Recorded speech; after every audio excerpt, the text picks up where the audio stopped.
Well, following the disqualification of those 18 MLAs who have pledged their allegiance to TTV Dhinakaran, the Chief Minister of the state, AIADMK MLAs, is all set to meet with the governor. This meeting is expected to take place at 5 this evening. This evening, as the Tamil Nadu Governor Vidyasagar is also meeting the Home Minister Rajnath Singh, and this is also going to be a second meeting between both the leaders in the last 2 days. The governor is expected to be back in Chennai by the afternoon, and that's when the Chief Minister of the state, AIADMK MLAs, has scheduled a meeting with the governor. Let me go straight across now to Pramod Madhav for more details and updates. I'll also get a quick word from Akshay. So Pramod, what's this meeting going to be about? This comes after the disqualification of those 18 MLAs. What can one expect? Well, that's true, Avantika. As you mentioned, Tamil Nadu government is going on a full-on throttle mode. I mean, one very same day you disqualify 18 MLAs, then you also bring down the gazette as well, and then also you inform the state, election commission that these 18 places have become vacant. This is a fast-paced Tamil Nadu government is working right now, which means it also goes to the formula stating that there could be a flow test anytime between 20 and 22nd. So if the Chief Minister has asked for an appointment with the governor today by 5 p.m., but the governor is coming by only 2:35. There is no confirmation from the governor's Raj Bhavan. They state like the governor will take the decision once he arrives to Chennai. We kind of presume that if the Chief Minister meets with the governor today, there could be a flow test between 20 and 22nd, and this meeting between the CM and the governor could be the starting point for it, Avantika. All right, but Akshaya, the MLAs who were disqualified by the Speaker are crying foul, with TTV Dhinakaran now also planning to move court, and constitutional experts are also saying that the decision to disqualify those MLAs is subject to a judicial review.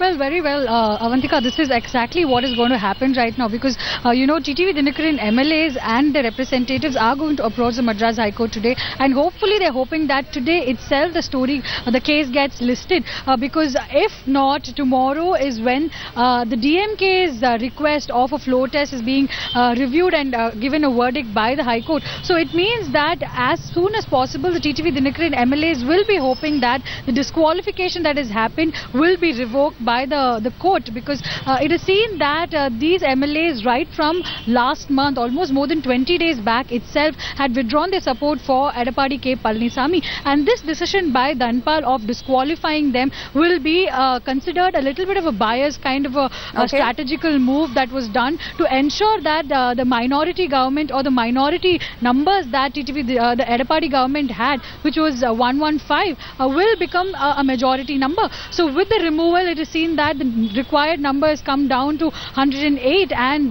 these MLAs already, Edappadi government already has 115, which means that will be a majority for them. So when this case gets taken in the court, these will be the point of contention that will be put forward by the TTV Dhinakaran front, and it is seen that in earlier instances there have been cases where the courts have sided with the disqualified MLAs. So this is what the TTV Dhinakaran side is planning, and it is going to be a very tough situation.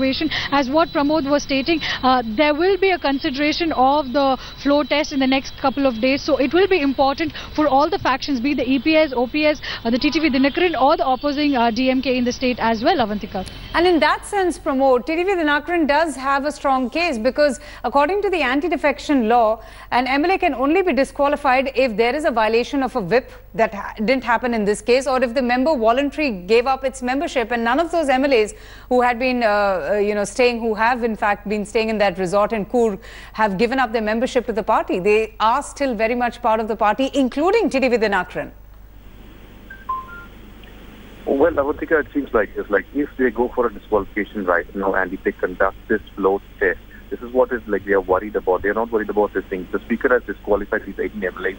By the time they go to the court and they come back with their victory, the flow test would have been conducted. If EPS has 114 MLAs right now, it means another 6 months. If he wins this flow test, that his party and his government will be safe. That seems to be the strategy behind it. So that is why, even though the point by which the Speaker has disqualified them will not, as per the legal officials, will not stand in the court, it seems like if he wins his flow test, his government will be safe for the next 6 months, and that is what they are worried more about, Avantika.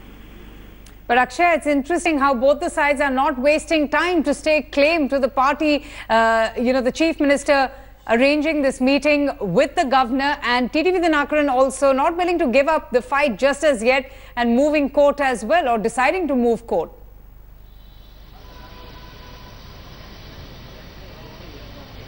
Well, Avantika, right now TTV Dhinakaran is in Trichy campaigning for the NEET process, and it is seen that he is no mood to actually give away his claim, because they have been fighting a hard battle. The 19 MLAs who are in favor of TTV Dhinakaran are still with him, and even after the disqualification, it is seen that tomorrow these MLAs from Coorg will be going to Bangalore, and they will also be contesting the disqualification that has been done, as well as a listing that has been given in the Gazette. But it needs to be seen how long it will take for the court to list the case that they're filing right now, the petition that they've been putting forward, and as soon as the decision on the listing comes out, it will be seen that it's only a matter of time before a clarity on whether these MLAs are disqualified or not will come up, and soon after we'll get to know if the Edapadi K. Palanisamy side will have a majority or not. Right now it is seen that EPS have an upper hand, keeping into consideration that the 18 MLAs have been disqualified. Yes. But if the disqualification is cancelled, it means that again they will be in a tough spot where they won't have the magical number of 117. So it is going to be a to and fro motion right now for the EPS-OPS faction as well as TTV Dhinakaran. The people who have to be more crucially working right now is the DMK, who have said that tomorrow, when their case is going to be heard in the Madras High Court, they will be pushing it to ensure that a floor test is called for as soon as possible, Avantika.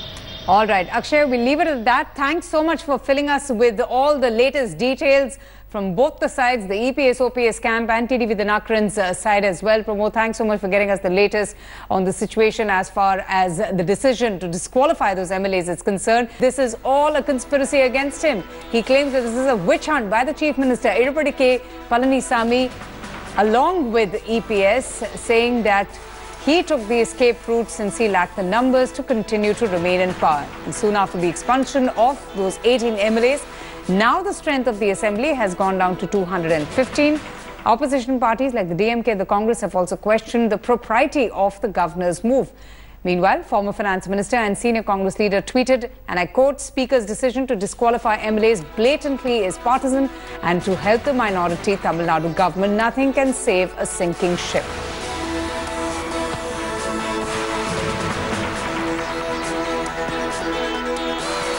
Palaniswami அவர்களுக்கு majority இல்லை என்பது கடந்த மாதம் 22ஆம் தேதியிலிருந்து தெரியும். அவங்க 117 இல்லைங்கிறதுனால குறுக்கு வழியில் 108 குறைச்சிருக்காங்க. இன்னைக்கு நாளைக்கு நாங்கள் நீதிமன்றத்தை நாடுகிறோம். அது நிச்சயம் சட்டப்படி நாங்கள் வெற்றி பெறுவோம். எனவே நிச்சயம் நீதிமன்றத்தில் எங்களுக்கு நீதி கிடைக்கும். பழனிசாமி அன்கோ வீட்டிற்கு செல்வது உறுதியாகிவிட்டது. அது என்றைக்கு என்பது வெகு சில நாட்களில் தெரிந்துவிடும். அந்த 18 சட்டமன்ற உறுப்பினர் நீக்கியிருப்பது என்பது என்ன காரணம் என்று கேட்டால், சட்டமன்றத்தை சுற்றி பெரும்பான்மையை நிரூபிக்க வேண்டிய ஒரு சூழலை இப்பொழுது அவருக்கு வந்திருக்கிறது. இந்த நிலையில் 18 பேரை நீக்கிவிட்டால் மெஜாரிட்டியாக இருக்கக்கூடிய ஆளுங்கட்சியாக இருக்கக்கூடிய அதிமுக அதிலிருந்து தப்பித்துக் கொள்ளலாம் என்று ஒரு குறுக்கு வழியில் வேடித்தனமாக இந்த காரியத்தில் அவர்கள் இறங்கியிருக்கிறார்கள்.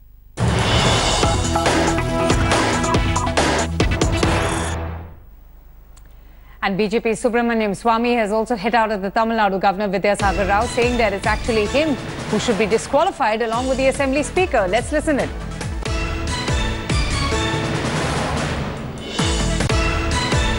There are only two ways that anybody can be disqualified in an assembly or parliament. One is that he voluntarily decides to quit the party. And second is that if he votes against the three-line whip. Neither of them is there in these two, neither of the two offences have been committed. So how can the speaker pass such an order? I think the person who should be disqualified is the speaker now. He should be taken out of that chair. Man has either done it under pressure, and that means he's unfit to be speaker, or he doesn't know the law, which also means that he is not fit to be a speaker. Okay, Subramaniam Swamy there raising questions on the decision that the Speaker had taken to disqualify those 18 MLAs, saying that the decision is indeed subject to a judicial scrutiny. We'll continue to keep track on that developing.